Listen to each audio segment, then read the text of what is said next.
Ahí estamos. Y bien, cualquier cosa que sientas que no se alcanza a ver, me dices. Casi siempre luego me siento atrás, pero en ocasiones pues, no estoy computando el salón. No estaré viendo lo que haces. Puede ser bueno o malo, pero si tienes dudas, si no funciona, si no aparece, me dices, porque si no me sigo y obviamente se va acumulando toda la información. ¿Ok? Bien, pues empezamos entonces con el Dreamweaver. Y bien, Dreamweaver es un programa administrador de contenidos. ¿Okay? No solamente trabaja con lenguajes de programación, PHP, ASP, estilo, CSS, y obviamente hipertexto etiquetado, HTML, porque existe como toda esa diferencia entre programación y simplemente estilo y jerarquía de datos. No solamente trabaja con esos lenguajes, sino que también organiza, administra la información dentro del sitio. Es como un asistente que tiene todo muy bien organizado en un folder, que sabe cuál es ese folder, sabe qué archivos se conectan entre sí. Si yo le cambio un nombre, automáticamente va y les avisa a los demás. Y no es solamente un mero editor de texto, porque hay veces que existen alumnos que consideran que pues, lo pueden hacer también desde el blog de notas. Y claro, se puede resolver, al final de cuentas es la programación, pero tiene como utilidades extras que nos ayudan y nos ahorran muchísimo tiempo. Sobre todo el trabajo con plantillas. Se hace un machote principal y a partir de ese machote se generan nuevos documentos. Si cambia el machote, cambia toda la información. Si cambia la hoja de estilo, cambia la información dentro de toda la página. Entonces nos vamos encaminando a hacer una página con plantillas, con hojas de estilo independientes, conectadas según como las necesitemos, y obviamente cada una determinará su posicionamiento en la pantalla. ¿Ok? Entonces cuando entramos a Dreamweaver, obviamente nos recibe esta pantalla de bienvenida, tiene 3 columnas. La primera columna serían los archivos que hemos estado trabajando. Si es la primera vez que abrimos Dreamweaver, aparecería vacía esa columna, así como el comando Open para poder buscar algún archivo. Punto importante, en Dreamweaver casi no utilizaremos Open. Más bien daremos de alto un folder donde se encuentran nuestros archivos y directamente le daremos doble clic para seguir trabajando con el que necesitemos. Es raro, bueno, salvo que quisiéramos abrir de manera independiente una página para consultar su código, nos iríamos a File Open, pero es de los comandos que menos se utilizan. ¿Okay? Después en la columna central tendremos los distintos lenguajes de programación, de estilo y de hipertexto etiquetado, y nosotros en este caso estaremos trabajando con 3, con HTML, con CSS, HTML5 y CSS3. Más adelante hablo un poco acerca de esa evolución, de por qué se les denomina, por qué subió al número 5 el HTML, pasó del 4 al 5 y se saltó el XHTML, y por qué ahora el CSS3 se denomina así. Ok, veremos en algún momento con relación a nuestra estructura un formulario muy sencillo para que te lleguen los datos directamente a tu correo electrónico. Será una pequeña introducción al PHP, veremos una pequeña introducción al jQuery para que sepas cómo se utiliza la biblioteca, qué se le puede mandar pedir. Sobre todo lo estaré trabajando mucho más para CSS, aunque da otras posibilidades. O sea, tiene timer, tiene variables, tiene funciones, herencia, clase y polimorfismo. O sea, tiene como biblioteca tiene ya resueltas muchas cuestiones, sobre todo clic, doble clic, mouse over, mouse out, arrastrar, soltar, cuestiones ya más interactivas con relación a las páginas. Y ¿qué más? En algún momento estaremos trabajando con XML cuando lleguemos al punto de lo que es un SVG, un Scalable Vector Graphic, que sería vectores para web, que obviamente ahora con el HTML5 y el CSS3 ya lo permite. No se ve en todos lados, y un punto importante de este curso es que Internet Explorer sigue teniendo problemas con el HTML5 y el CSS3, aunque ya las versiones más recientes han logrado como aumentar o evolucionar para estar medianamente a la par de los demás. Es el peor browser que existe. Si se ve en Internet Explorer, se ve en todos lados. Y sobre todo cuestiones como transparencia, sombras, brillos y cuestiones nuevas no se verá en la mayoría de los browsers, sobre todo porque cada celular, bueno, existió una época en la que cada celular tenía su propia marca de browser. Entonces no eran ni Chrome, ni Mozilla Firefox, ni Safari, sino según el proveedor que construía el celular, determinaba de qué manera se leía en Internet. Entonces todavía existirán allí ciertos dispositivos que no entiendan al 100%. Claro, cuando avance la tecnología, la conexión a Internet, los monitores y que todo mundo tenga un teléfono inteligente de alta resolución con pantalla Retina Display estilo el iPhone 6 y obviamente tenga un ancho de banda de bajar en cantidad de información, claro, nos podemos migrar a otras resoluciones y a otros formatos de apariencia. ¿Okay? Pero por lo pronto haré hincapié, ahorita lo que vamos a empezar a ver se alcanza a resolver en la mayoría de los browsers, si en algún momento estaré haciendo hincapié de qué se ve y qué no se ve en el Internet Explorer. ¿Okay?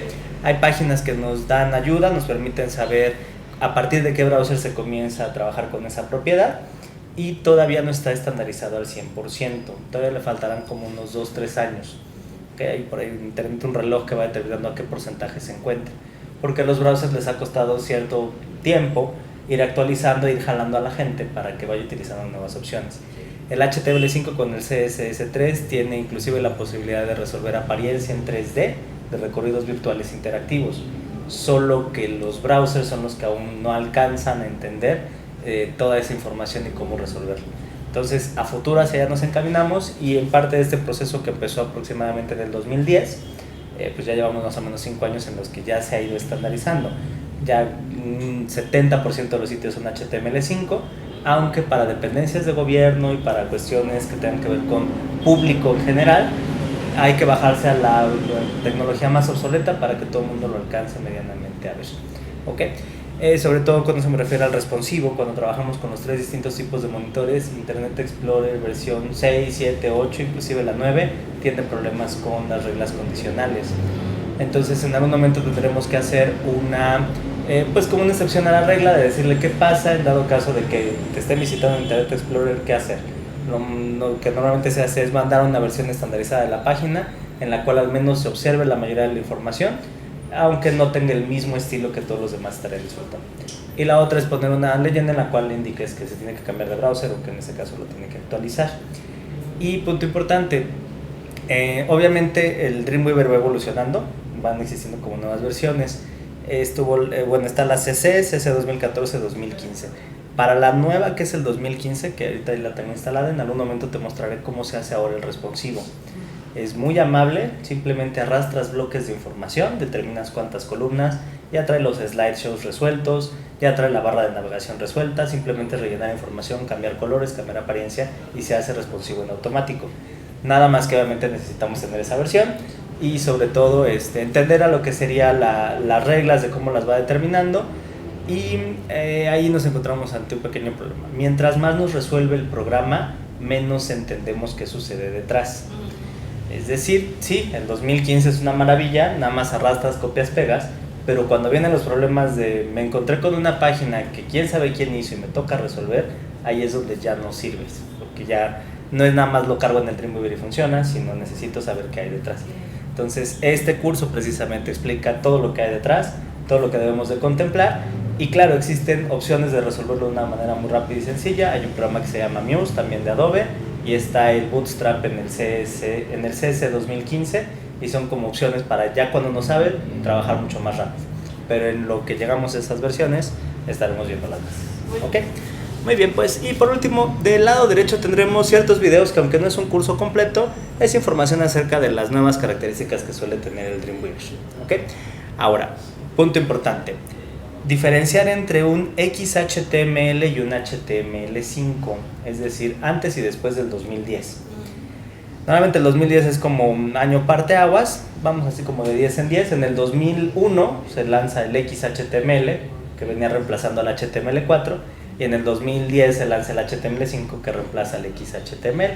Sobre todo, más adelante hay toda una presentación en la cual voy explicando la historia de cómo va surgiendo.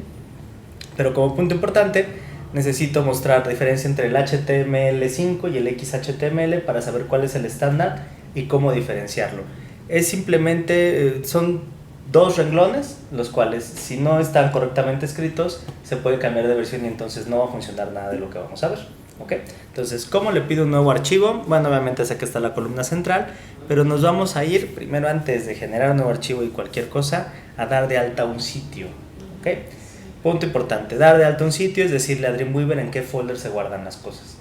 ¿Okay? Para que tenga la plena conciencia de cómo se van a hipervincular entre sí, y si yo voy a borrar contenido importante me lance una advertencia, si voy a empezar a cambiar el orden de los archivos les avise a todos los demás. ¿Okay? Entonces, antes siquiera de hacer un nuevo archivo o siquiera de ir a buscar el HTML que vamos a modificar, primero empezamos con sitio, nuevo sitio. Tantos clientes como tengas, tantos sitios vamos a generar. Por ejemplo, yo en este Dreamweaver puedo tener múltiples sitios alojados directamente en mi panel Files. Es como si tuviera todos estos clientes disponibles y voy saltando entre clientes y el Dreamweaver sabe en qué folder se guardan las cosas.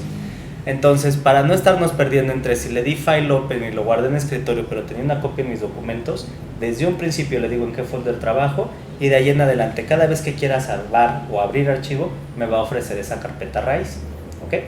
Esa carpeta raíz es el sitio completo y esa carpeta, si a futuro yo me la quiero pasar a otro equipo, la echo al USB, me meto a este otro equipo, doy de alta el sitio y continúo trabajando, ¿ok? Entonces todo comienza en sitio, nuevo sitio. Aquí como me encuentro en la Mac me podría acercar, ¿ok? Todo empieza en site, new site, ¿ok? Sitio, nuevo sitio, si es que lo tuvieras en español en casa. Y bien, me va a estar mostrando lo siguiente. En esta ventana obviamente me explica este procedimiento. Me dice: un sitio en Dreamweaver es una colección de todos los archivos y medios que se pueden utilizar en nuestra página web. Normalmente un sitio en Dreamweaver tiene dos partes: un folder local en nuestra computadora donde trabajamos con los archivos de manera independiente, es decir, puede estar conectado o no a internet, y un folder remoto en un servidor donde publicamos la página una vez que está lista, ¿ok? Entonces básicamente tendremos como esos dos bloques, lo que será mi folder local y el folder remoto. En algún momento cuando publicamos la página y subimos los archivos, obviamente estamos reflejando, estamos haciendo un espejo de lo que ya hemos trabajado directamente en el equipo. Bien, me pregunta cuál es el nombre del sitio. En realidad allí lo puedes nombrar como quieras, según el nombre del cliente. No es recomendable, pero puedes utilizar acentos, espacios, señas, porque en realidad es nada más entre nosotros y el Dreamweaver. Es como voy a ubicar ese cliente en particular. Y obviamente debajo me va a preguntar en qué folder quiero guardar todo el sitio. De preferencia la dinámica con folders es como si lo escribiéramos en inglés, todo en minúsculas, no acentos, no caracteres especiales. Sobre todo por dos cuestiones: para no dudar cómo lo escribimos, de si le puse mayúscula o no, y sobre todo porque el espacio y los caracteres especiales tienen un código en el UTF-8, que es el char set de caracteres en particular. Entonces no es una letra A, sino es porcentaje, número 35 y un ampersand. Entonces, para no tener como ese problema que según el browser nos vaya a mandar llamar a una ruta distinta donde encuentre la página. Muchos browsers son case sensitive, es decir, reconocen entre mayúsculas, minúsculas, por lo tanto siempre todo será en minúsculas, guión bajo para los espacios, no caracteres especiales, ¿ok? Entonces empecemos con el nombre del sitio. La clase de hoy se llama etiquetas. Si la queremos diferenciar, le puedo poner etiquetas Julio, etiquetas mi nombre, etiquetas de W, sobre todo porque pues en ocasiones hay otros maestros también dando curso y que de alguna manera no se confundan con nuestro sitio, para que no lo borren y también para que no continúen modificando nuestros archivos. A futuro puedo tener inclusive distintas versiones de un sitio del mismo cliente, según como yo las vaya nombrando. Ok, y debajo me pregunta cuál es el folder. Hay que darle clic al folder que se encuentra al final de ese segundo renglón, y en el escritorio o en el USB, okay, tendríamos que dar de alta, construir un nuevo folder. Yo aquí tengo esta opción de New Folder. En Windows obviamente sería el foldercito con el asterisco naranja, o clic botón derecho, carpeta nueva. A partir de, yo me voy a ir aquí a escritorio, nuevo folder, y le pondríamos en este caso etiquetas. Yo le pongo julio 2015, DW es el mes, y le voy a dar clic en crear. Allí punto importante, no espacios de preferencia, entonces tendría que dejar estos guiones bajos como sugerencia. Y en realidad ese folder se va a considerar mi carpeta raíz, la carpeta del sitio.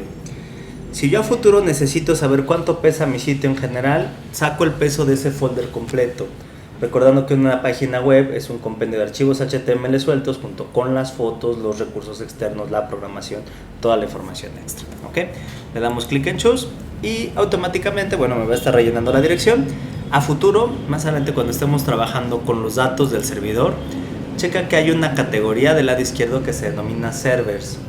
Okay. Allá a futuro estaremos dando de alta la dirección de FTP, el nombre de usuario, la contraseña, la carpeta raíz del servidor, para después empezar a publicar el sitio.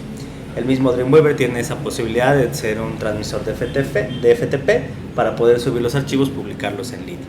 Ok, regresamos a Site, que es la primera categoría, le damos clic en salvar, va a parpadear un poco y automáticamente vamos a observar que del lado derecho tenemos habilitados dos paneles básicos. Uno se denomina CSS Styles y más o menos a partir de la mitad hacia abajo se encuentra el panel Files.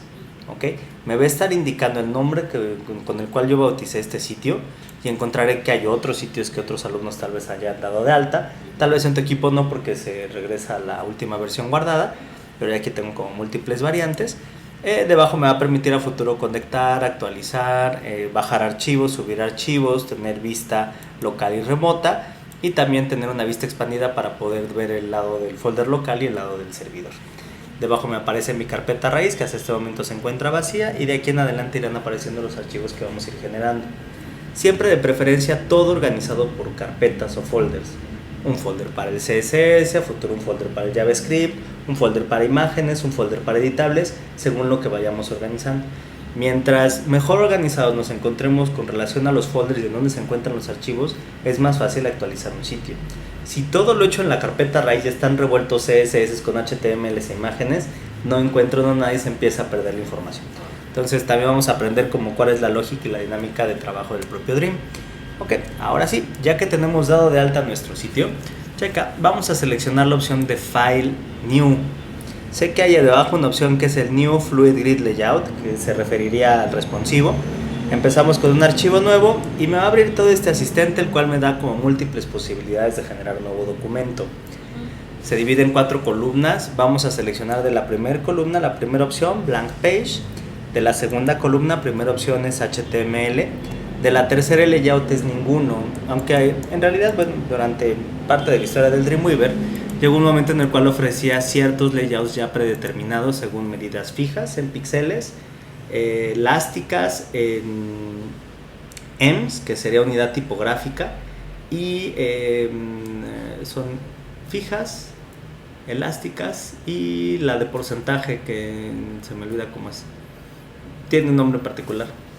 Fijas por píxeles, no son dinámicas, por porcentaje, elásticas, líquidas, ok, líquidas, elásticas y fijas. Fijas por píxeles, líquidas por porcentaje y elásticas por EMS, son las 3 bases. Las de EMS son las más complejas, sobre todo porque se basa en el puntaje estandarizado de la tipografía. Cuando la gente le aumenta el puntaje a la pantalla o al browser, automáticamente redimensiona los objetos en la pantalla. Durante cierta época sí se trabajó el responsivo. El problema es que hay ciertos dispositivos móviles que tienen una mayor resolución y el texto es mucho más pequeño, terminaba siendo la página gigantesca y era una mancha que tenía uno que estar aumentando el puntaje para alcanzar a leer la información, porque el texto obviamente se reducía demasiado. Entonces, en la actualidad normalmente se trabaja por píxeles o por porcentaje. Responsivo es porcentaje, según el 100%, cuánto le toca a cada una de las columnas y cómo vamos a estar observando la información en pantalla. Entonces, por el momento es el layout ninguno, ok, de la tercera columna. Y de la cuarta columna, aunque sé que no hay una vista previa, tendremos los distintos formatos según cómo ha ido evolucionando el HTML. Hay un HTML 4.01, Transitional, estricto, el HTML5, el 1.0, el 1.1, y durante cierta época también existió un XHTML para celulares, para mobile, ¿ok? Hay toda una evolución del lenguaje de pretexto etiquetado, sobre todo nuevas posibilidades para poder resolver los espacios vacíos, lo que es ahora el ampersand non-breaking space, nuevas etiquetas semánticas para jerarquizar la información y sobre todo el uso del lenguaje de estilo CSS. El HTML4 es CS1, el XHTML es CSS2 y el HTML5 es CSS3. ¿Okay? Empecemos con un XHTML 1.0 Transitional, que es el estándar actual, ¿okay? Para poder comparar qué ha cambiado con el HTML5. Así como estamos XHTML 1.0, le damos clic en crear y automáticamente va a cambiar un poco la pantalla. Nos pondremos de acuerdo en la apariencia de interfaz para que ambos tengamos la vista diseño y la vista código en la misma ubicación. Checa, es probable que tengas una pantalla en blanco, una pantalla partida mitad y mitad, o como en mi caso una pantalla de puro código. ¿Okay? ¿Cómo nos ponemos de acuerdo para que tengamos todos la misma vista? Primero, esquina superior derecha. Encontraremos lo que se denominan los workspaces, las áreas de trabajo. Según el tipo de usuario que seamos, puedo ser yo programador, diseñador, tener 2 pantallas, según lo que yo necesite mostrar en el monitor, obviamente es el tipo de área de trabajo que voy a escoger. Vamos a empezar con Classic. Si es que no tiene la palomita, la seleccionamos, y si sí la tiene, necesito que de nueva cuenta selecciones la opción de Reset Classic. Reset Classic me va a permitir regresar a la normalidad como recién instalado. ¿Qué es lo que va a hacer Reset Classic? Va a regresar los paneles a su ubicación original y me va a estar mostrando alrededor del espacio de trabajo todo de manera igual o muy parecida como yo lo estoy mostrando en la pantalla. Lo único que puede cambiar sigue siendo la parte central. Checa, en la parte superior se habrán habilitado una serie de lengüetas las cuales van a ir organizando objetos de diseño. Ojo, no son herramientas. La gran diferencia entre una herramienta y un objeto de diseño es que con la herramienta se traza o se dibuja.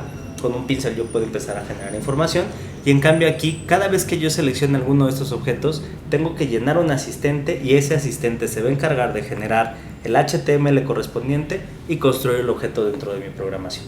¿Okay?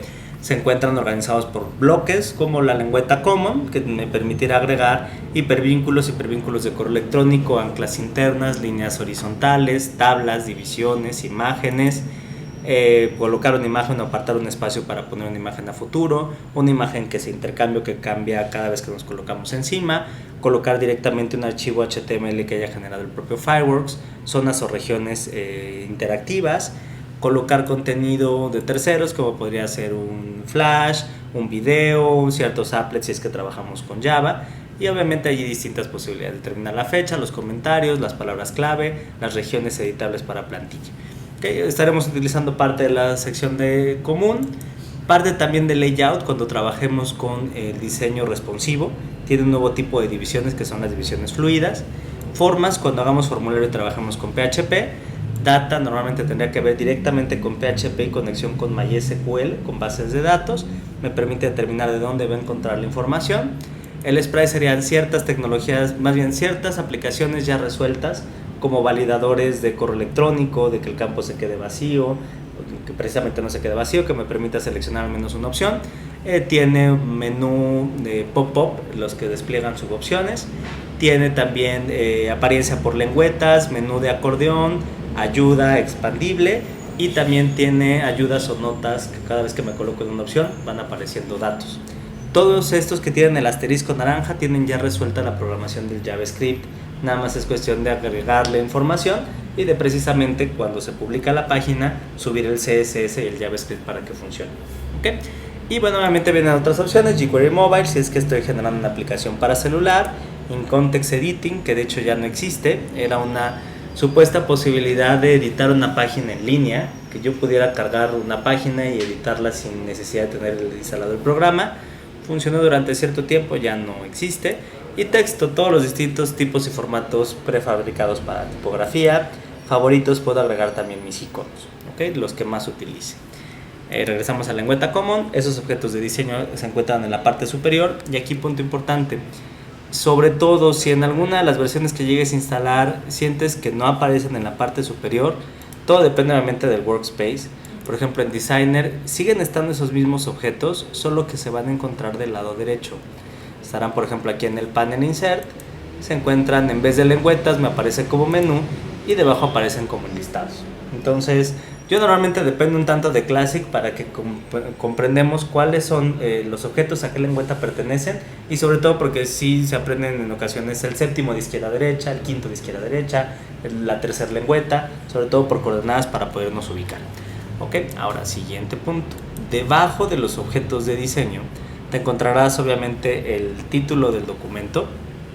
Okay, me diré entre paréntesis si es XHTML o HTML solamente. Eso lo dice Mac, Windows no lo dirá.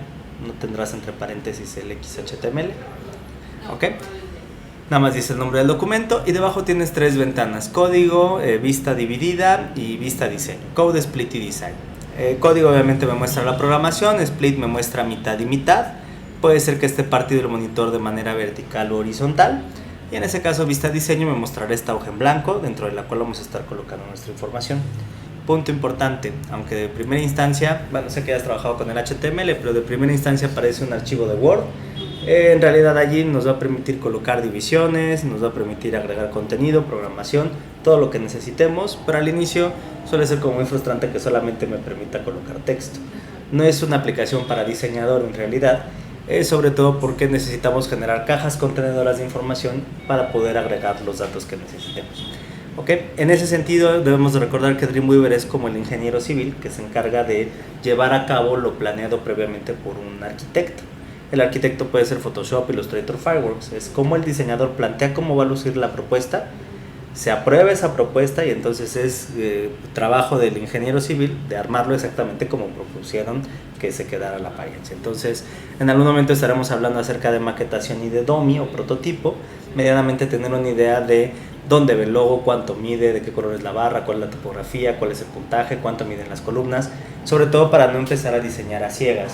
Abrir directamente el Dreamweaver y empezar a generar cajas contenedoras me va quedando como un rompecabezas y en ocasiones las piezas no terminan por cuajar y no tengo estandarizada la apariencia ni la experiencia de usuario final.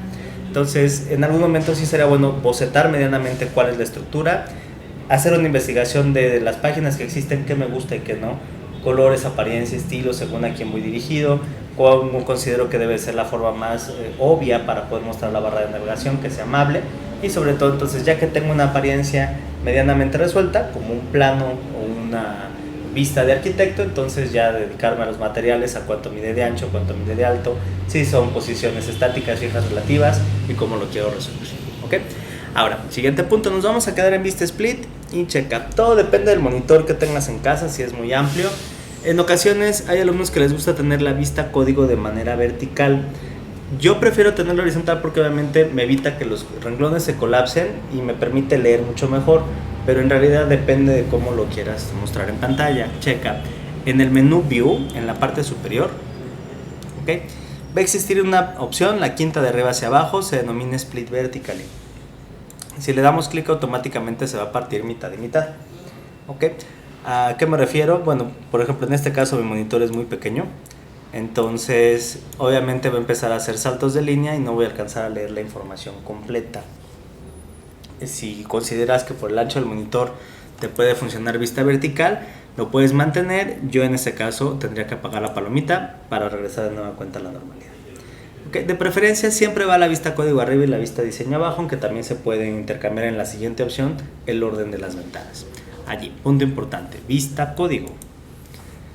Ok, nos daremos cuenta que al momento de generar un archivo XHTML nos da cierto cascarón, cierta información predeterminada con cierto texto código que tal vez no hemos utilizado la gran mayoría de estas líneas, sobre todo la del W3ORG y toda esta ruta principal que nos entrega el Dreamweaver. Me explico. Normalmente dentro de la estructura de un archivo HTML la primera línea le permite al browser entender el tipo de documento que está por abrir, es lo primerito que lee. En ese caso, en la actualidad, el XHTML 1.0 Transitional en inglés es el formato estándar en el cual si yo diseño con las posibilidades y características que tiene el XHTML se va a ver en todos lados lo que yo proponga. Claro, no se hace responsivo al 100, salvo que trabaje con porcentajes mis divisiones. Si quiero trabajar con audio y video, pues requiere un tanto de Flash o de algún plugin externo. Y obviamente allí no puedo utilizar vectores, todo tiene que salir como fotografía. Si quiero sacar una sombra, tengo que sacar una imagen que tenga la sombra y repetirla y colocarla dentro del espacio. Lo bueno del XHTML es que obviamente está estandarizado y voy a la segura, se ve hasta en Internet Explorer en cualquier versión.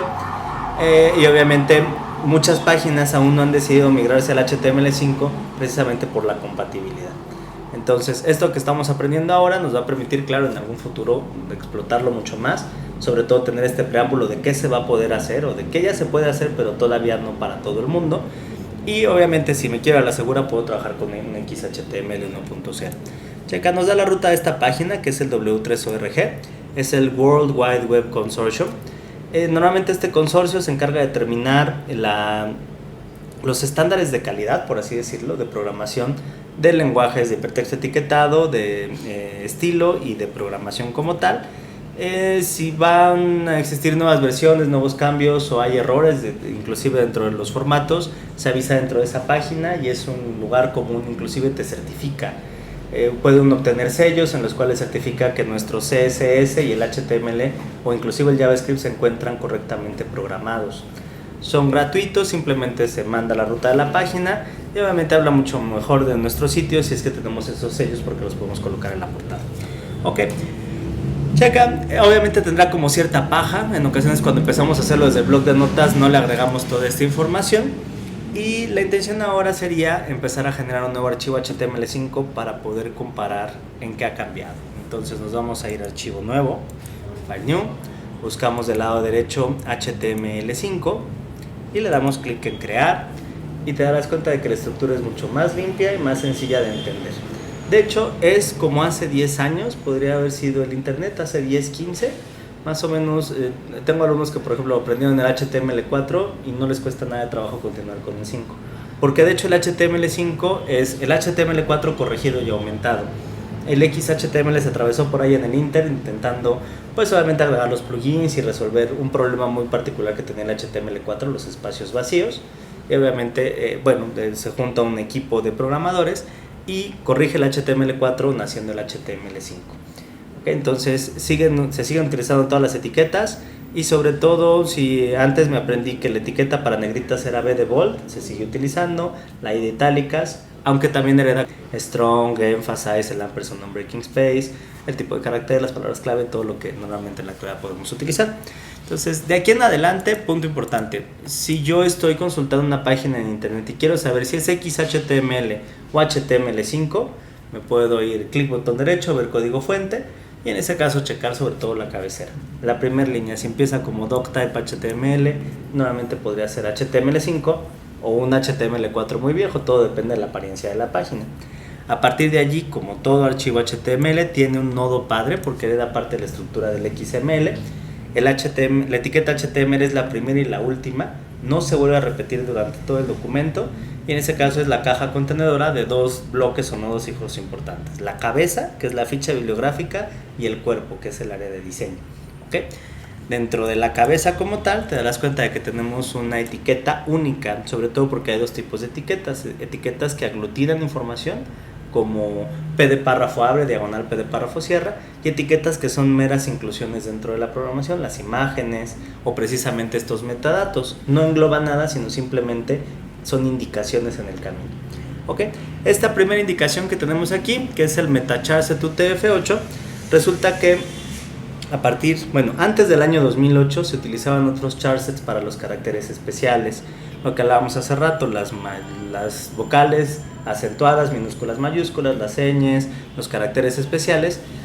Como obviamente nace por y para el inglés, no era tan sencillo poder obtener los caracteres latinos, y había que estar generando un ampersand, el nombre de la letra, si quiero que traiga acento, punto y coma, como ciertos comandos para poder agregar la información. A partir del año 2008 nace el UTF-8, que es el compendio de todos los caracteres latinos, sobre todo para América y Europa. América y Europa hablamos UTF-8 porque trae los caracteres normales del inglés, más todas las vocales, mayúsculas, minúsculas acentuadas, caracteres especiales del francés y del alemán. Entonces, lenguas germánicas y romances están contenidas dentro del UTF-8. Ese va a ser nuestro charset. Si tenemos un cliente que tiene texto en árabe, en cirílico, ruso, en Devanagari, hindi, obviamente tendríamos que agregar también esos charsets para poder utilizar esos caracteres. ¿Okay? Entonces, punto importante, si siento que no se están mostrando bien los datos, o si tengo una página, llega un cliente con una página en la cual me dice que está mal la letra, o que se come los acentos, o que está mal la información, lo importante es checar qué charset es el que utilizan, porque hay un montón hacia atrás. ¿Okay? Debajo obviamente tendremos la etiqueta de título. Bien, esa etiqueta es bien importante porque a partir del título es como normalmente Google nos va posicionando en internet. El título sería como el tema de la página, la síntesis del contenido del texto, es decir, de qué trata nuestra página en particular, y en ocasiones es bueno colocar el nombre del dominio y un breve resumen de lo que vamos a estar observando en esa pantalla. Cada archivo HTML debe de tener su propio título, ¿okay? Para que sea posicionable. Si le pongo el mismo título a los demás, a todas las pantallas, es como si tuviera 50 personas en busca de un solo objetivo. Pero si diversifico mis títulos, entonces tendré 50 personas en 50 distintos objetivos, cada una con distintos rankings o niveles de posicionamiento. ¿Okay? Entonces, a futuro el título, importante, debe de ser personalizado para cada uno de los archivos. Y punto importante también es que podemos editar directamente el código, o también en el mismo renglón de Code Split y Design se encuentra un renglón vacío para poder agregar o modificar también allí directamente el título. En cualquiera de las dos regiones está correcto modificarlo, siempre y cuando en la de código no eliminemos el menor que, el mayor que, siempre cierre la etiqueta, no comencemos a tener ese tipo de errores. La mayoría de los browsers en la actualidad, si se me olvida cerrar la etiqueta, lo van a intentar resolver. El punto es que si empezamos a tener errores de jerarquía, y se quedan cabos sueltos, pues la página comienza a obtener un posicionamiento no el más indicado, ¿ok? Ahora, punto importante, a partir de aquí, checa, como sugerencia, dentro del campo o dentro del código, ¿qué deberíamos de colocar al inicio de nuestro título?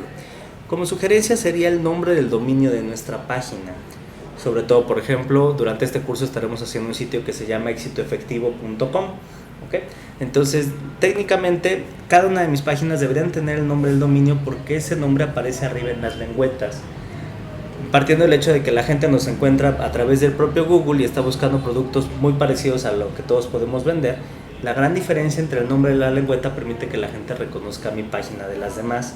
No es una práctica muy común, en ocasiones cuando uno tiene todas las lengüetas abiertas tiene que estarle dando clic para ver de qué se trata cada una de ellas. Entonces, como sugerencia, siempre de preferencia al inicio, www. Y el nombre del dominio, nuestro nombre en internet. Recuerda, todos estos son como ejemplos o ejercicios para ver cómo funciona la información. exitoefectivo.com. Si lo escribimos en el campo en blanco, al darle un enter automáticamente lo debería de estar mostrando en la pantalla. ¿Ok? Y ese sería como el primer bloque del título. Después de ese bloque deberíamos de colocar como un título en general. Digamos que Éxito Efectivo es como Mediatek, sería nuestra competencia, vende cursos de diseño web.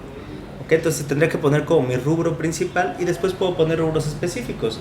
Es decir, pongo cursos de diseño web y después le pongo coma, Dreamweaver, Fireworks, Flash o cosas más específicas en la Ciudad de México, promociones en agosto, o sea, según el título como lo quiero ir personalizando. Entonces, si continuamos escribiendo en cualquiera de ambas partes, cursos de diseño web,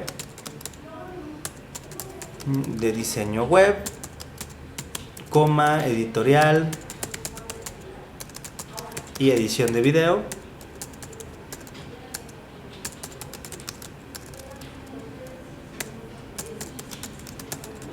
en la Ciudad de México, por ejemplo.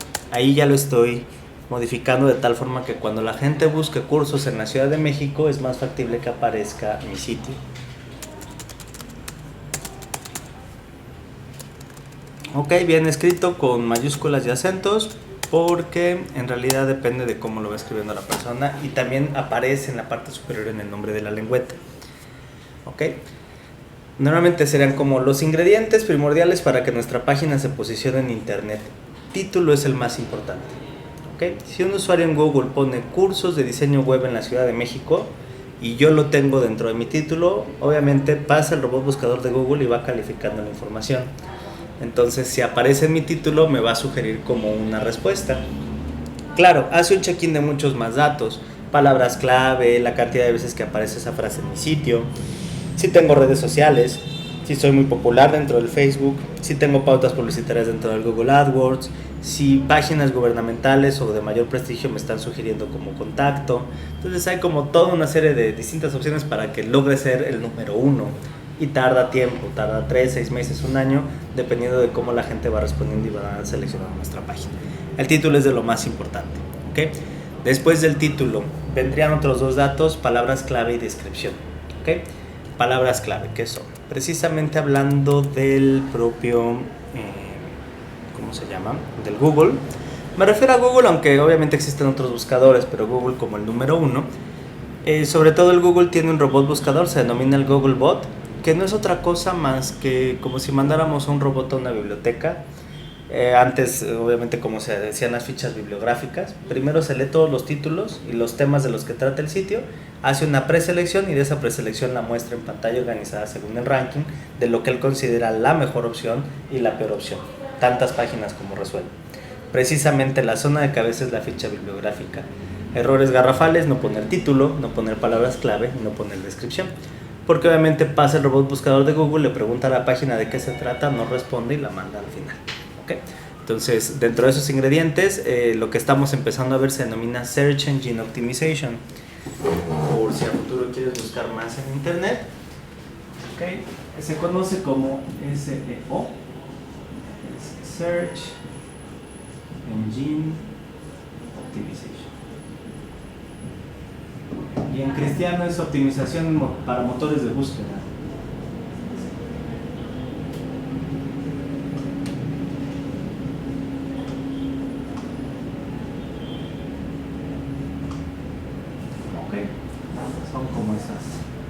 optimización para motores de búsqueda o Search Engine Optimization. Y hay un montón de mitos y de leyendas urbanas de qué sí se debe poner y qué no. Hay políticas de sombrero blanco, políticas de sombrero negro, lo que debes de hacer, lo que no, si haces trampa, cómo te veta Google, cómo hacer para que no se dé cuenta Google. Hay mucha información detrás. Obviamente depende más bien es como el punto en el cual el marketing y la búsqueda en internet se juntan. Es cómo vender mi sitio a partir de lo que los usuarios escriben dentro de la barra de búsqueda del Google. Y obviamente de allí hay variantes, ¿no? O sea, posicionamiento en redes sociales, posicionamiento directamente de la misma página en sí, a través de Google, a través de un buscador, a través de pautas pagadas, a través de distintas variantes. Correo electrónico masivo, hay como un montón de posibilidades dentro del Search Engine Optimization. Allí lo importante es que nuestra página obviamente llegue a ser el lugar número 1, pero es un proceso que tarda tiempo, según los clics, según la calidad de nuestra información, según el nicho en el cual nos encontremos, porque no todos los nichos la gente busca información a través de internet. Digo, ahora cada vez más, pero hay cosas que necesitas tal vez verlas físicamente o que de alguna manera el usuario que se encarga de hacer la compra no está como tan familiarizado con el internet. ¿Okay? Entonces, aunque obviamente una página web ayuda muchísimo, también hay que hacer todo un estudio de mercado para saber cuál es la mejor opción y sobre todo dónde meterle publicidad. Bien, ahora a partir de aquí, por ejemplo, si nosotros dentro del mismo Google le ponemos cursos de diseño web, automáticamente aparecerán las opciones que... Ay, no se hizo el tamaño. Ahí estamos. Me aparecen, por ejemplo, 832,000 resultados. Obviamente los que se encuentran arriba pagan para estar allí. ¿Cuánto cuesta? Depende de la palabra clave, ¿okay? Y también se da por subasta. Si alguna de estas personas que pagan la pauta publicitaria se le ocurrió pagar 50 pesos por esa palabra clave en particular, nosotros tenemos que pagar 50 más un centavo. Entonces, en ese caso hay nichos más caros, nichos más económicos. Obviamente, mientras menos palabras tenga la búsqueda, es más caro el nicho. No es lo mismo buscar cursos de diseño web que buscar simplemente cursos. ¿Okay? La palabra clave cursos es mucho más cara que cursos de diseño web. Y en ese caso, empresas como por ejemplo Dumac le llegan a meter 10,000 pesos a la semana en posicionamiento para aparecer allá arriba. Y le necesita meter dinero porque en realidad están mal organizadas sus palabras clave. Puso demasiadas y en ocasiones en el web demasiado confunde y en realidad no termina de leer el robot buscador todo. Más o menos son de 20 a 25 palabras clave, mientras es mejor tener pocas buenas que muchas malas y mal organizadas. Entonces hay que recordar que quien lo lee no es una persona, sino es un software. Entonces mientras más estructurado y organizado, jerarquizado se lo entreguemos, mucho más le facilitaremos la posibilidad de que nos posicione en el ranking en el cual nos encontramos. Si le echamos ahí cualquier tipo de palabras y combinaciones, pues va a leer las primeras, las últimas no les va a hacer caso y me va a posicionar en rubros en los cuales tal vez no necesite. ¿Okay? Puedo hacer también investigación de la competencia, qué palabras clave tiene, porque normalmente es una etiqueta que se denomina palabras clave y puedo checar si están bien o mal colocadas. Si no tiene, hay nichos que no tienen los usuarios o las páginas web palabras clave, entonces cuando yo pongo una página que está bien organizada, subo automáticamente al lugar número 1, les gana a las demás. Entonces toda esa información, pues se hace toda esa investigación antes, inclusive siquiera de empezar a trabajar directamente con el sitio. Y sobre todo es importante hacerlo al inicio porque en algún momento cuando vamos generando el sitio tenemos que ir colocando palabras clave y descripción y es algo muy tedioso. Y si lo dejamos hasta el final, regresar otra vez a abrir uno por uno es muy pesado y en realidad terminamos poniendo un bloque de palabras clave para todos y nos olvidamos del posicionamiento y no es lo más indicado. Entonces, ¿quién me da las palabras clave? Las puedo sacar obviamente por conocimiento del tema, pero en ocasiones nos toca clientes de los cuales lo que venden no estamos tan familiarizados, sobre todo para hacer combinaciones. Por ejemplo, tengo una empresa que es un laboratorio tecnoambiental. Entonces hace análisis microbiológicos del aire, calidad del aire en edificios. Entonces, como para yo empezar a sacar mis combinaciones de análisis de pseudomonas aeruginosa en el edificio tal, no es tan fácil como que se me ocurran ese tipo de valores o ese tipo de datos. Entonces, sí es importante sentarnos con el cliente, explicarles precisamente este proceso, que la gente se siente en internet a buscar algo muy en particular de qué forma o cuál es la forma más común de poder llegar a su servicio o al producto que vendan. Y en realidad no necesitamos las 25, con 5, 10 para poder jugar con variantes, sobre todo para poder determinar una búsqueda abierta y una búsqueda de nicho. ¿Okay? Cursos es una búsqueda muy abierta, me da 300 millones de resultados. Cursos de diseño web en la Roma, esa es una búsqueda de nicho. ¿Ok?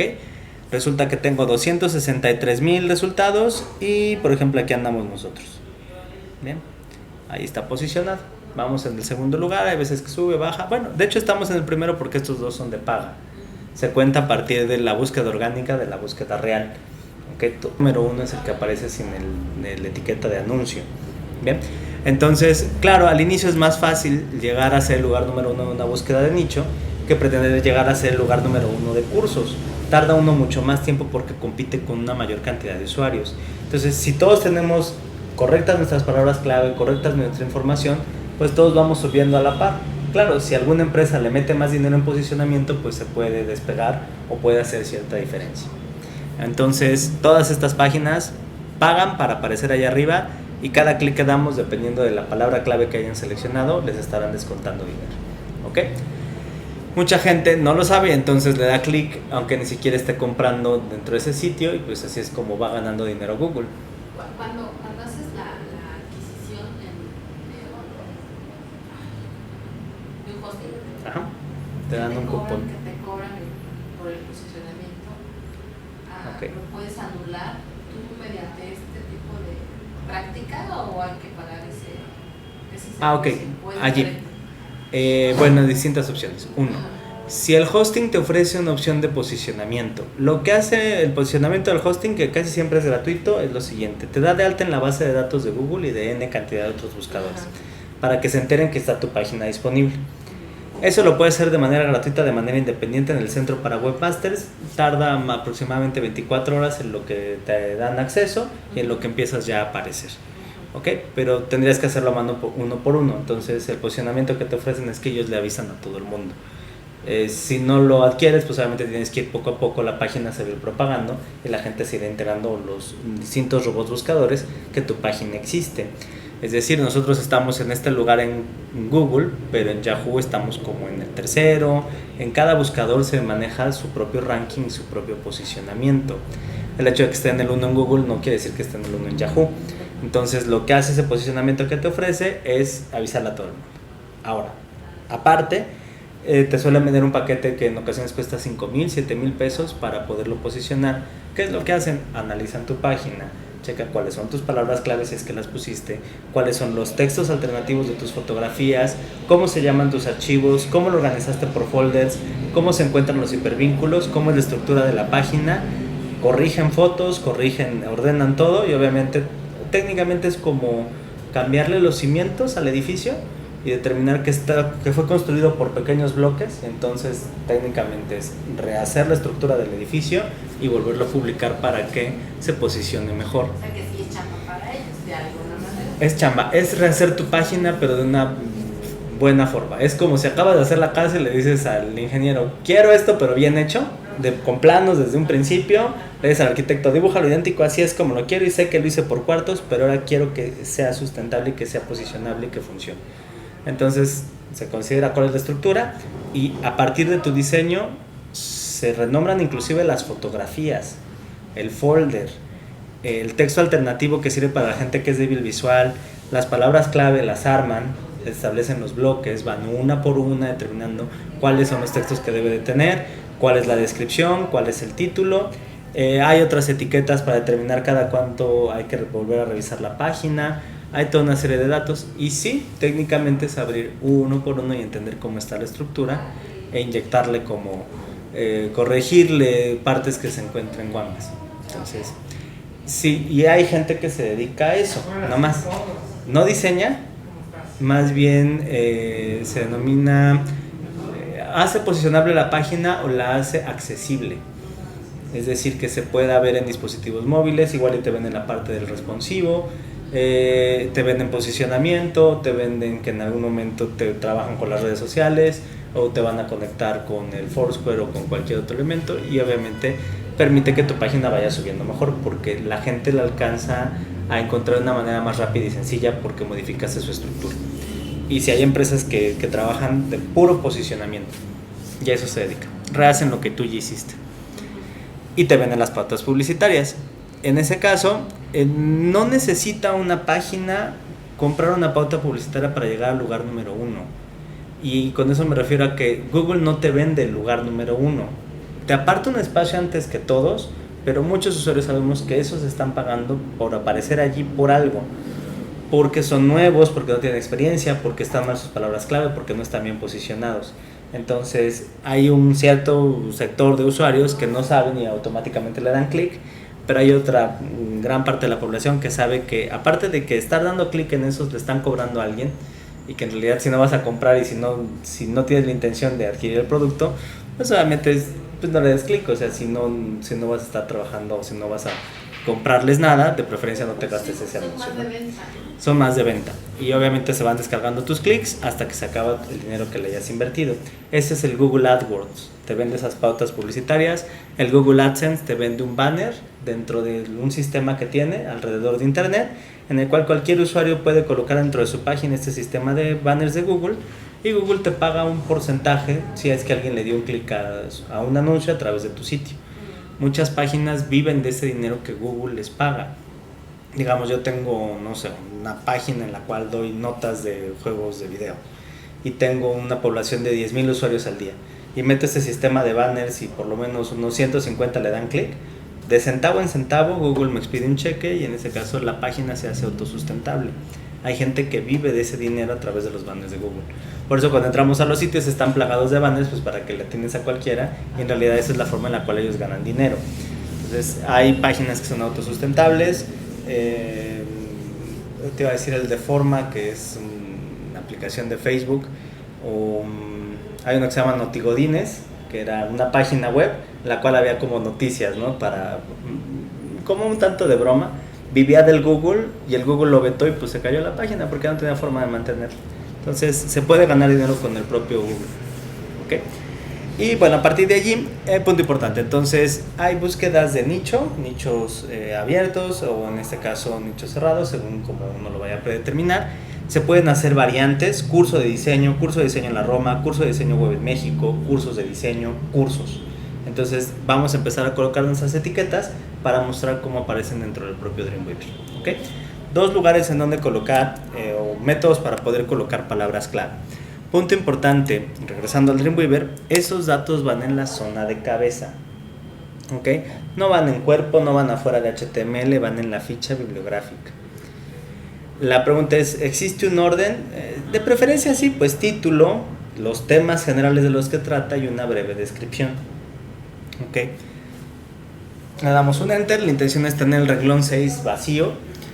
Sobre todo recuerda que estamos en vista código, y muestro 2 lugares en donde lo podemos encontrar. El primero lo resolvemos con objeto de diseño y el segundo lo escribimos directamente dentro de la programación. Así como estamos en el renglón número 6, checa, en la parte superior, en lengüeta common, tenemos todos estos objetos de diseño. Necesito que ubiques el cuarto de derecha a izquierda. No podría decir que por default tendría una llave, porque en realidad depende del último usuario cuál fue el icono que seleccionó. Pero si es la cuarta sección de derecha a izquierda, a partir del triángulo negro, me muestra las subopciones. Son objetos que van directamente en la cabeza, son los metadatos, las palabras clave, descripción, cada cuánto se refresca la página, basic link. En este caso voy por keywords, ¿ok?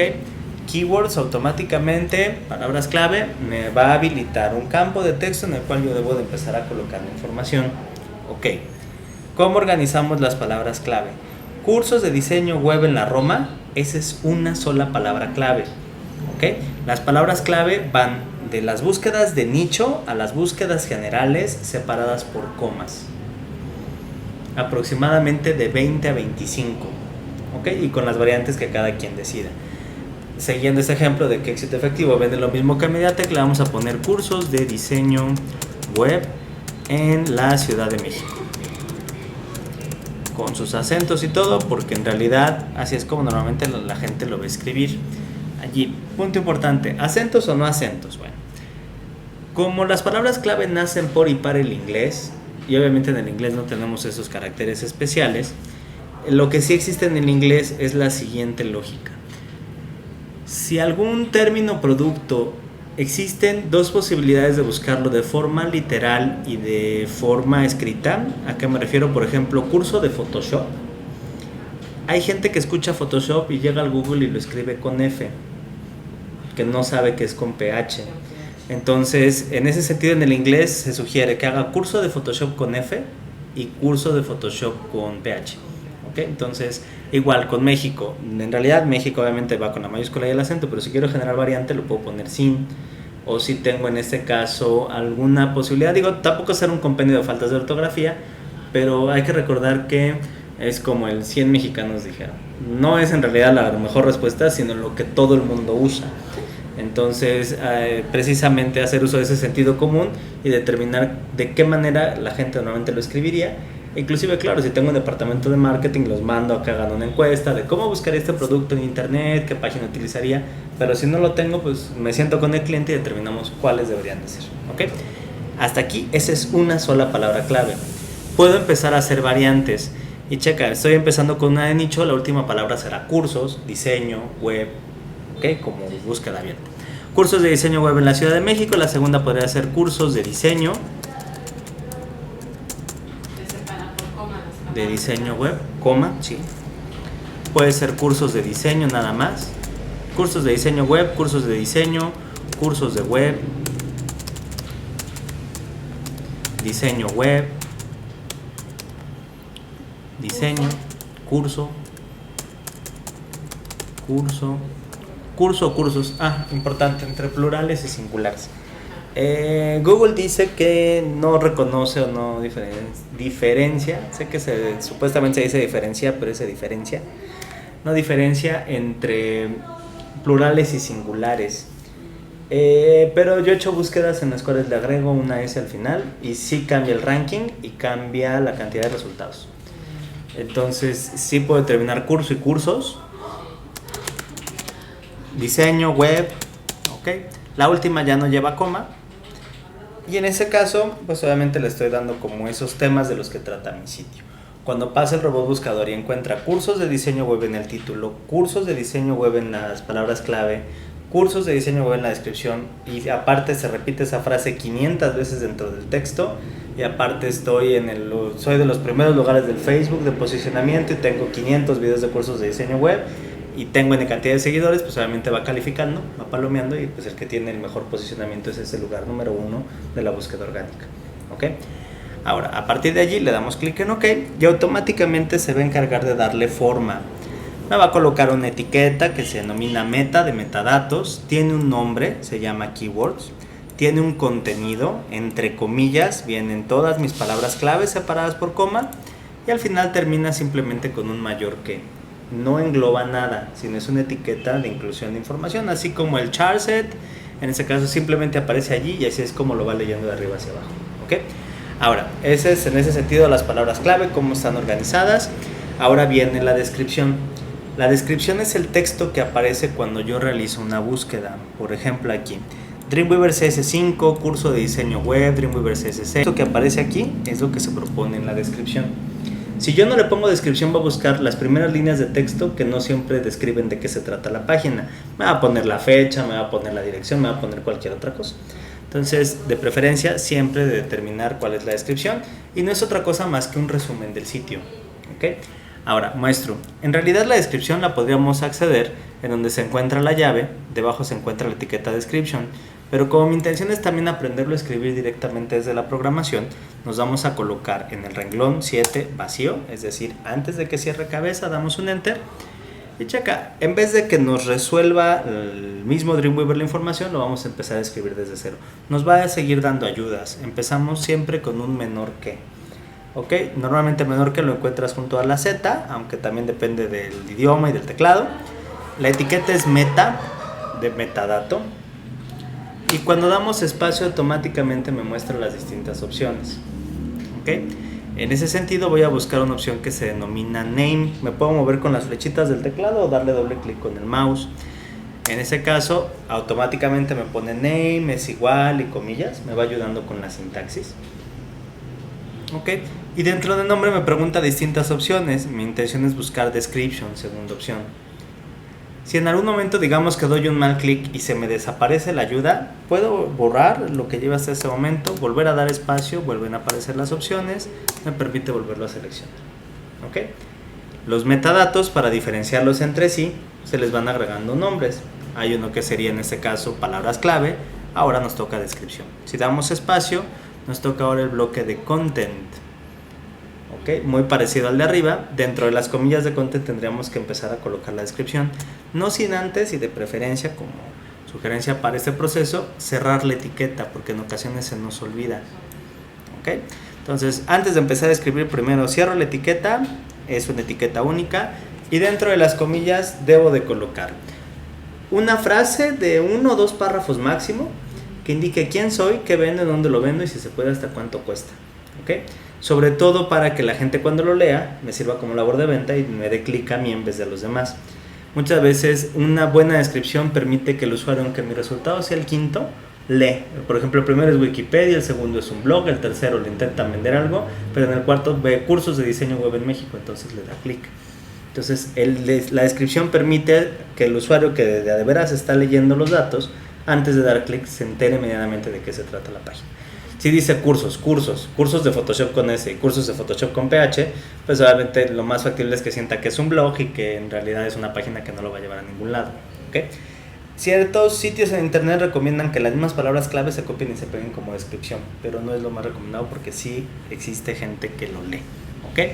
En contenido, ¿qué debemos de poner? Como sugerencia, por ejemplo, somos una empresa que se encarga de impartir cursos de diseño web. Ahí estoy repitiendo mi palabra clave.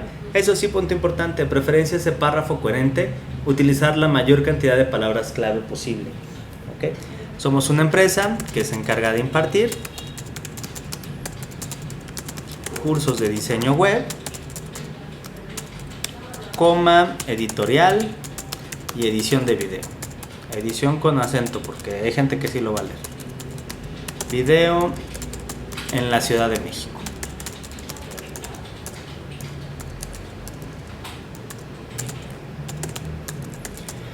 Ok, le podemos poner ahí un punto y coma, un punto y seguido. Contamos con horarios y precios accesibles, o llámenos a tal teléfono, o aprovecha la promoción, o cualquier otra cosa que consideremos que nos permita cerrar la venta.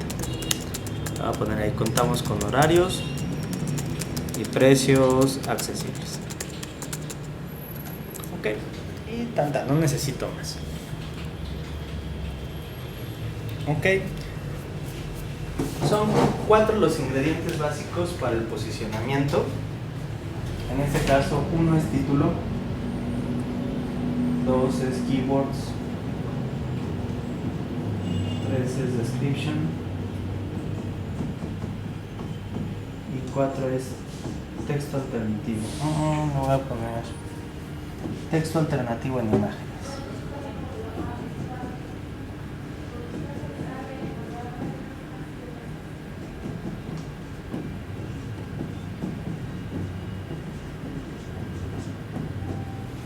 Es media fea mi letra, pero texto alternativo en imágenes.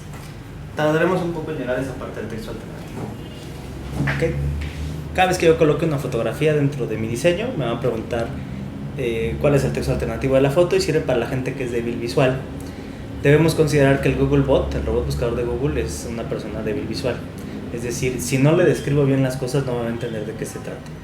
De hecho, como tal, el Googlebot no ve, lee información, lee datos, jerarquiza, pero si yo no le doy precisamente esas herramientas, pues se salta la fotografía. Punto importante, las imágenes con texto alternativo me permiten, por ejemplo, hacer búsqueda de imágenes dentro del Google. Si estoy buscando una motocicleta naranja y en texto alternativo le puse moto naranja, pues obviamente va a sugerir mi fotografía. ¿Ok? Entonces ese es el cuarto ingrediente. Con esas 4 opciones básicas, la página comienza ya a posicionarse. ¿De qué dependerá? De los clics de los usuarios, de las pautas, de cuánto lo promocione dentro del Facebook, de cómo se vaya moviendo el sitio. Hay que recordar que una página es un ente vivo que hay que promocionar, es como un nuevo producto de la empresa. Hay que pagar publicidad, hay que avisar a todo el mundo en las tarjetas de presentación, hay que buscar de todas formas posibles para que los usuarios se enteren de que tenemos un nuevo sitio. ¿ok? Entonces, título, palabras clave y descripción. Bien. Y ahora aquí como sugerencia, existen obviamente 3 sitios del propio Google. Los 3 son gratuitos para poder acceder, y claro, algunos hay de paga si es que quiero comprar una pauta publicitaria. Los 3 me permiten como tal mantener el control de qué tanta gente está entrando al sitio, y sobre todo saber si tiene errores mi página, cómo está funcionando, si compré una pauta publicitaria, qué tanta gente le está dando clic, es decir, medianamente saber cómo funciona el sitio, ¿ok? Uno de ellos se denomina Centro para Webmasters, si quieres, dentro de un browser de internet. Si sientes que no hay internet, hay 2 conexiones, cualquiera de ellas está aquí la contraseña, ¿ok? Sobre todo porque hay veces que funciona una y hay veces que funciona la otra. Se llama Centro para Webmasters de Google. Ok.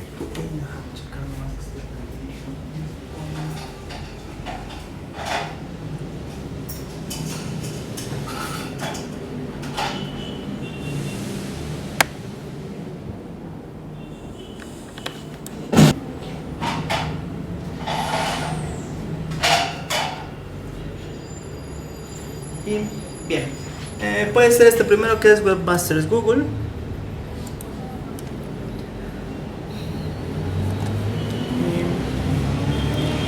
Te muestro este video para que veas.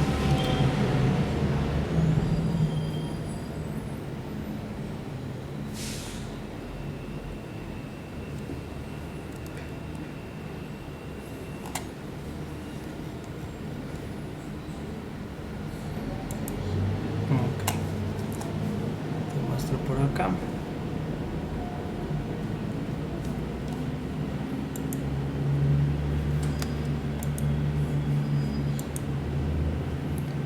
Nada más que me haga caso con la pausa. Ok. Español. Full screen. Volumen.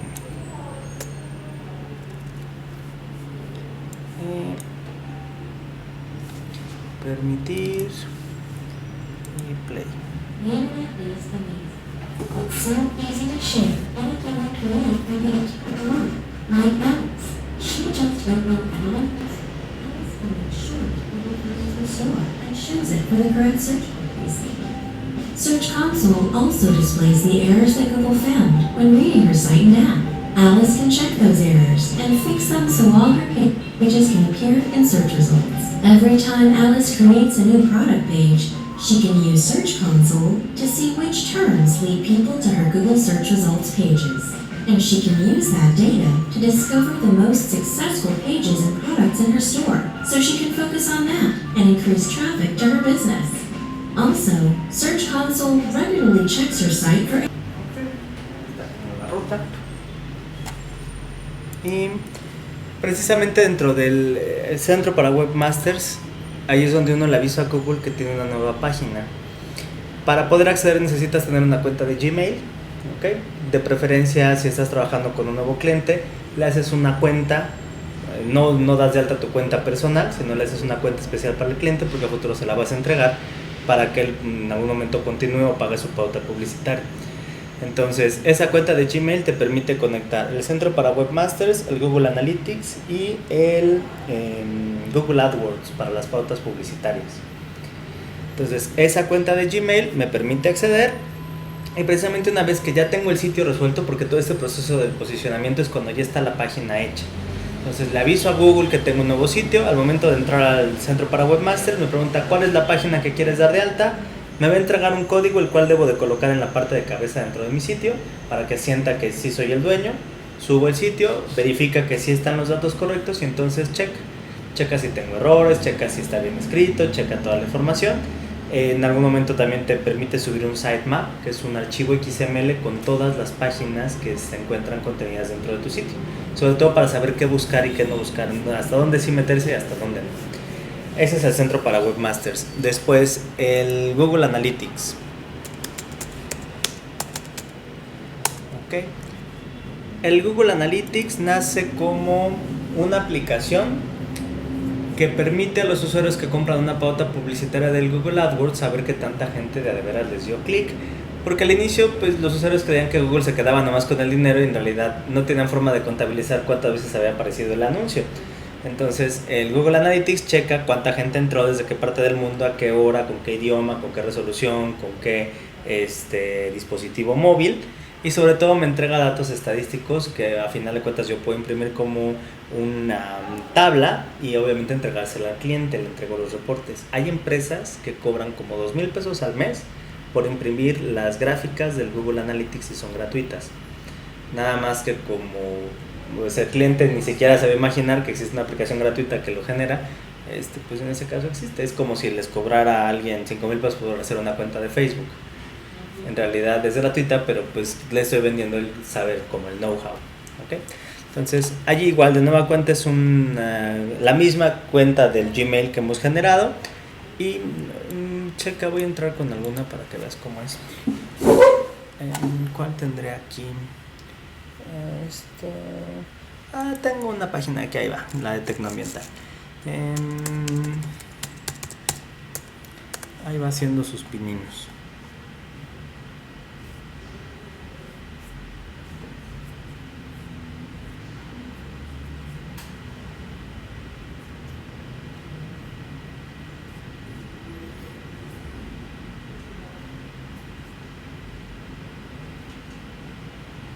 Ok, checa, me da información acerca de la audiencia de mi sitio, de la visión general, por ejemplo.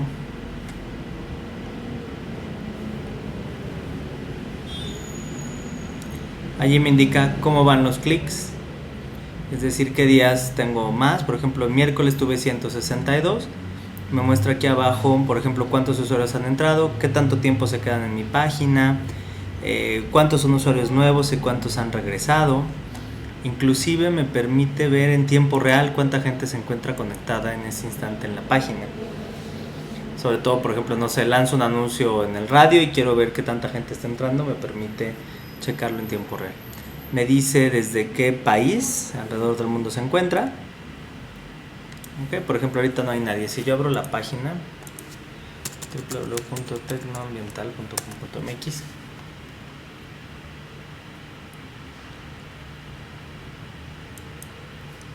allí le voy a dar refresh.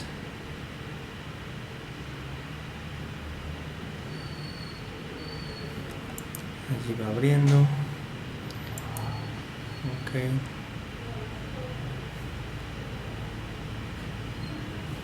Me dice que hay una persona en un ordenador en México. Okay. Y me permite saber dentro de mi audiencia por formación geográfica, flujo de... Y por ejemplo aquí abajo me indica cuál es el idioma que normalmente tienen los usuarios. Por ejemplo ahí la gente no ha determinado qué idioma habla, en qué país. Tengo un 51 de México y un 13 de Estados Unidos por ciudad, okay, por navegador. Sobre todo, por ejemplo, aquí me están checando todos casi en Chrome, casi en Internet Explorer, entonces ahí sí me puedo dar el lujo de estar utilizando HTML5.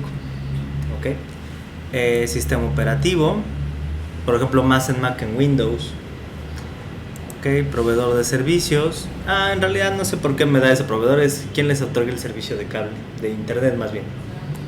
Ok, en celular, sistema operativo, me ven más en Android que en iOS o en Windows Phone. Igual proveedor de servicios y por último resolución de pantalla. Sobre todo para saber medianamente a qué tamaño tengo que hacer las cosas cuando se va responsive. Okay. Entonces es un buen lugar sobre todo para darle estadísticas al cliente, porque en ocasiones si yo le invierto 10,000 pesos esta semana en posicionamiento, no puedo esperar tener la siguiente 20,000. Esos 10 que yo le inserto al Google AdWords, en ese caso, pues obviamente me ayudarán en el posicionamiento, voy a subir en el ranking y tal vez a futuro me empiecen a llamar más clientes, pero no se ve traducido en una inversión a corto plazo, es una inversión a muy largo plazo, un año, año y medio, que me va a ayudar en el posicionamiento. Entonces, los clientes en ocasiones no llegan a entender a dónde se está yendo su dinero y por qué esos 2,000, en dónde retribuyen ventas. Entonces, pues le imprimes los reportes del Analytics y pues al menos va viendo cuántos clics se han comprado. Terminas comprando clics. La gente le da clic y entonces esos clics son pagados. Y bueno, poco a poco la página se va a posicionar y más o menos en un año podríamos observar que la página es más popular, que llama más gente, que está más como en el inconsciente colectivo, entonces la gente nos va buscando más. Pero es importante, precisamente por eso surge el Analytics, ¿ok? Ahora, y por último, en este caso nos toca www.google, la última. Me comí una W. Ok, la última es Centro para Webmasters, Analytics, el AdWords precisamente.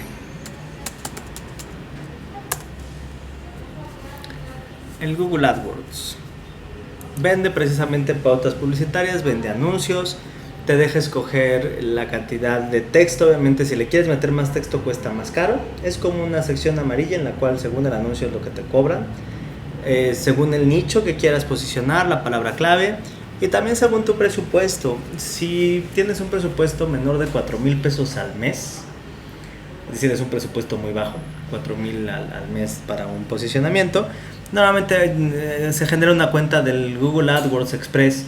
Es decir, te hace un anuncio chiquito como el aviso oportuno, un anuncio para el periódico de mañana y no le mete como tanta información. Entonces te da tu reporte de cuántos usuarios entraron, de cómo está funcionando. La primera compra te regala 400 pesos, es decir, tu anuncio dura más. Punto importante, no dar de alta tarjeta de crédito, todo se hace por prepago. Es decir, le voy a meter 2,000 pesos, compro 2,000 pesos, hago el pago de esos 2,000 y cuando se acaben decido si me tomas. Si das de alta la tarjeta de crédito, se come por completo todo el crédito en un día, ¿ok? Según tantos clics la gente le vaya dando. Entonces, en ese caso, te deja escoger el tamaño, la cantidad y la apariencia de tu anuncio. Y, claro, puedes escoger las palabras clave siempre y cuando tu presupuesto sea mayor de 4,000 pesos al mes. Porque ya en realidad ya le estás invirtiendo mucho más dinero al Google. En ese instante se pone en contacto contigo un asesor del propio Google, te explica cómo debes de hacer la pauta, cómo son tus palabras clave, cuánto le debes de invertir, qué son las conversiones, y esa asesoría es gratuita. Bueno, entre comillas, le estás pagando a Google 4,000 pesos a la semana, por ejemplo, para que se pueda posicionar. Y bueno, si tienes esos 3 conectados, todos con la misma cuenta del Gmail, como están todos unidos entre sí, te permite que tu sitio esté completamente censado, poder ver en el Analytics las pautas que rentaste en el Google AdWords, porque están conectados con la misma cuenta, y te permite ver desde dónde se conectaron, dónde le dieron clic y sobre todo tener un análisis del mercado de cómo está funcionando. ¿Ok? Entonces, esos 3 sería como la embarradilla que doy del Search Engine Optimization, sobre todo como temática, y recuerda que es cuando el sitio ya está disponible y ya está en línea. ¿Ok? Y a partir de allí, obviamente, ya se configuró el sitio según las características que fuimos dando. Por eso lo explico desde un principio. Siempre que generamos nuevo documento, empezamos con título, palabras clave, descripción. Cuando agregamos foto, desde un principio le echamos ya el texto alternativo. Porque si de por sí es tedioso regresar a poner palabras clave y descripción por archivo HTML, lo es mucho más regresar y hacerlo por cada una de las fotografías. Eso es lo que hacen las empresas de posicionamiento. Van foto por foto checando el nombre y el texto alternativo. ¿Ok? Y bien, ahora aquí de regreso al Dreamweaver. ¿Ok? Punto importante. Necesito que le demos clic en File, Save As, archivo guardar. ¿Cómo? Porque hasta este momento no hemos guardado. Checa que te va a ofrecer la carpeta que dimos de alta como carpeta raíz. En un caso extraño que no te la llegara a ofrecer o que por error yo me andaba yendo al escritorio, siempre encontrarás un botón que se denomina Site Root. En mi caso aparece abajo a la izquierda, en el tuyo tal vez aparezca abajo en medio o a la derecha. ¿Ok? Si le damos clic en Site Root me regresa a casa, me regresa a la carpeta raíz. Por eso es tan importante desde el principio decirle en qué folder se guardan las cosas. Porque el típico error del Dreamweaver es no dar de alta un sitio e ir a File, Save As. Y entonces sí deciden dónde se guardan las cosas. Y cuando le cambia el nombre a un archivo, como no está consciente de cómo funcionan las cosas, no le avisa a los demás. ¿Ok? Y en ese caso se va a llamar, le vamos a poner metadatos, que es en realidad lo que vemos en la clase de hoy. Los metadatos, le damos clic en salvar. Y checa, punto importante, como HTML, sí, una herramienta que vamos a estar utilizando, bueno, 2. Ya que lo hemos guardado, ubicas el renglón de Code, Split y Design, nos encontraremos con un mundo. Ese mundo, al darle clic, me va a permitir previsualizar en los browsers que tenga yo instalados dentro de mi equipo. Pueden variar. Si tenemos Chrome, si no Internet Explorer, si no el que tengamos disponible. Ok, y no va a hacer otra cosa más que intentar abrir la página. Y aquí el punto importante. Checa por lo pronto, sé que está el documento en blanco, pero checa el nombre de la lengüeta. Me dice éxito efectivo. Ok. Me dice éxito efectivo. Y en realidad, si me coloco encima, me dice cursos de diseño web, editorial y edición de video en la Ciudad de México. ¿Ok? Entonces, punto importante, sí me está mostrando el título. Y otro, ¿cómo observo la información del sitio? Clic botón derecho sobre este espacio en blanco. Y sé que está la opción de ver código fuente de la página, pero también existe otra opción que se llama inspeccionar elemento. El inspeccionar elemento me va a permitir a futuro investigar dentro de un sitio cuál es la regla CSS que se está aplicando, cuáles son sus propiedades y cómo funciona todo. Es un vista código, pero tiene la funcionalidad del CSS del lado derecho. Lo tiene Mozilla Firefox, Safari y Chrome. El Internet Explorer creo que todavía no lo tiene. Y checa, me muestra la estructura por nodos. Nodo padre, ok, los nodos hijo, el título, y me permite observar las palabras clave, la información, y ya más adelante iremos trabajando con este bloque del lado derecho para investigar cuáles son las propiedades. ¿Okay? Dentro de una página me permite saber el ancho de la caja, el posicionamiento, la transparencia, el color, la imagen de fondo, para medianamente entender cómo corresponde el HTML con relación a la estructura o la apariencia del CSS. ¿Okay? Así es como estaremos trabajando. ¿Okay? Bien, pues eso sería por lo pronto la primera clase. Nos estaremos viendo mañana y es probable que nos dé chance para el jueves, viernes de la siguiente de hacer una pequeña página, sobre todo para que medianamente vayas pensando como de qué la quieres hacer, si es que tienes ahí algún conejillo de indias o alguna que quieras corregir que ya hayas hecho pero que le quieras dar una apariencia en responsivo. Sobre todo que necesitaré un logotipo, si se puede en Illustrator vectores mejor, si no como fotografía. Al menos unas 5 o 10 fotografías del tema que quieras. Si quieres las puedes traer. Mañana te muestro, hay una página que se llama Free Images. De hecho te muestro aquí. freeimages.com. Puedes hacer una cuenta gratuita, puedes bajar hasta 100 fotos diarias. No son las mejores tomas, son imágenes regaladas. Los fotógrafos regalan esas fotos para poder empezar a venderlas en los sitios caros. Hay un nombre de usuario y contraseña, por ejemplo, te lo paso, es Mediatech1 y la contraseña es Mediatech2. Ahí puedes en ese caso empezar a investigar si hay fotografías. Digo, todavía tenemos tiempo para que lo vayas buscando, pero sería bueno como que vayas pensando en algún tema, ¿okay? Para agarrarlo de pretexto y hacer sitio, poderlo subir y que pueda funcionar los degradados, la transparencia, las esquinas redondeadas y la programación. ¿Okay? Bien, pues, y nos estaremos viendo mañana para continuar. Mañana ahora sí me toca posicionamiento,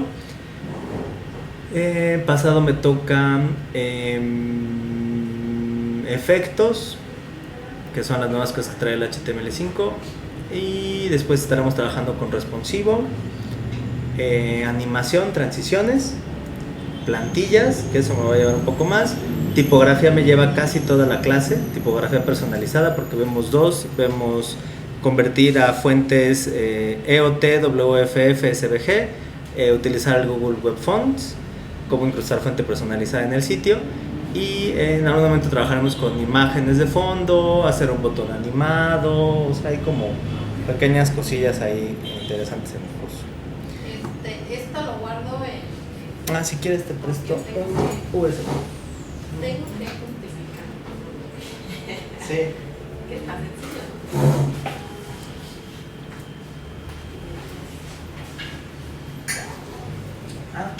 De hecho el folder lo puedes comprimir y mandártelo por correo. Sí, ¿verdad? Sí. De hecho es un solo archivo. Sí.